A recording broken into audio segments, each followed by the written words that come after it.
आज संसार में कहीं भी देखें, ये प्रकृति की ओर भी देखें, तो क्या नज़र आता है? जो एक वृक्ष है, पेड़ है, उसका आकार, उसका स्वभाव एक नदी की ओर देखें, उससे कितना अलग होगा। ये जिस तरह भी परमात्मा ने पूरी सृष्टि में इस प्रकृति की रचना करी, तो सबको एक जैसा ही कार्य नहीं मिला करने के लिए। सब अपने नियम से सूरज का समय, उगने का, ढलने का समय, एक हर चीज़ को जहाँ देखेंगे वहाँ हर एक को एक जैसा सेम काम नहीं मिला हुआ। उसी प्रकार अगर हम फिर ये भी देखें कि हर कोई एक प्रकृति की चीज़ अगर आपस में कहे कि आप मुझसे कितने अलग दिखते हो, आपका कार्य मेरे जैसा नहीं है, आपका सोर्स ऑफ एनर्जी, खाना पीना सेम नहीं है मेरे जैसा, तो इसलिए आपस में भिड़ जाएं।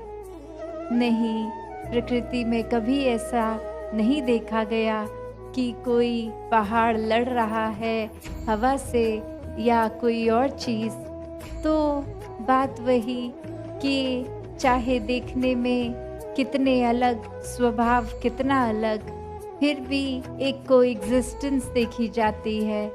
कि ये तालमेल, ये हार्मनी देखी जाती है। ये हार्मनी अब हम अगर अपने एक ह्यूमंस के ऊपर देखें, इंसानों के ऊपर देखें, तो इंसान किस तरह जी रहा है। एक छोटा सा ही कारण बना लेता है कि सामने वाला व्यक्ति मेरे जैसा दिखता नहीं है, मेरी एक राज्य की भाषा नहीं बोलता,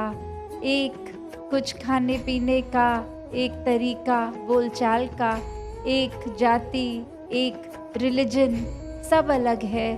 तो इसको एक कारण बना लेता है खुद को दूसरे व्यक्ति से ज़्यादा ऊंचा और अगले को नीची दृष्टि से देखने का।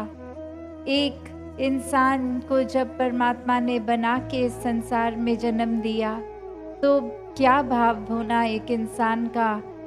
इंसान को प्यार बनने के लिए, प्यार बांटने के लिए जो जन्म हुआ, और वही एक जन्म नफ़रत में समय बर्बाद करने में लगा हुआ इंसान, अगर कोई बहाना ना भी हो तो भी छोटे छोटे कारण ही एक घर के अंदर ही बना लेते हैं। अजनबियों के साथ तो छोड़ो, आपसी परिवार में भी, कि अपने परिवार के इस सदस्य के इस स्वभाव की ये बात नहीं पसंद, इसलिए कुछ समय उनसे बात नहीं करेंगे, या अपनी बोलचाल वाणी को गुस्से में या अपशब्द बोल के उनका तिरस्कार कर दिया जाता है। तो बात क्या, अगर हम एक पूरे संसार, एक पूरे ब्रह्मांड में देखें, तो एक हमारी एग्जिस्टेंस तो उसके सामने रत्ती भर भी नहीं है। फिर भी हमने अपनी मान्यताओं को, अपने आप को सर्वश्रेष्ठ बनाने, अपने दिमाग में ऐसा खुद को अहंकार से भर लिया कि फिर एक किसी के लिए भी दिल विशाल नहीं हो रहा, औरों के लिए क्या, अपनों के लिए भी नहीं हो रहा। तो अगर हम ये देखें कि हर एक का स्वभाव अगर अलग है, तो भी एक इंसानियत होना क्या है। एक इंसानियत हर एक को सबसे पहले एक्सेप्ट करने की बात, कि बेशक हर एक का स्वभाव अलग है,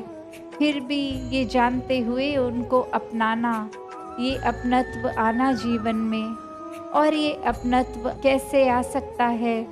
ये एक इंस्टिंक्ट कैसे बन सकता है, अगर हम उस लिहाज से सोचें कि ये वर्ड प्यार, ये शब्द इतना बड़ा, इतना गहरा, और ये पूरे संसार को प्यार करना क्या संभव है, कि कैसे एक किसी को जानते हैं या नहीं जानते, एक किसी की मान्यता हमसे अलग है, तो भी हर एक से प्यार किया जा सकता है।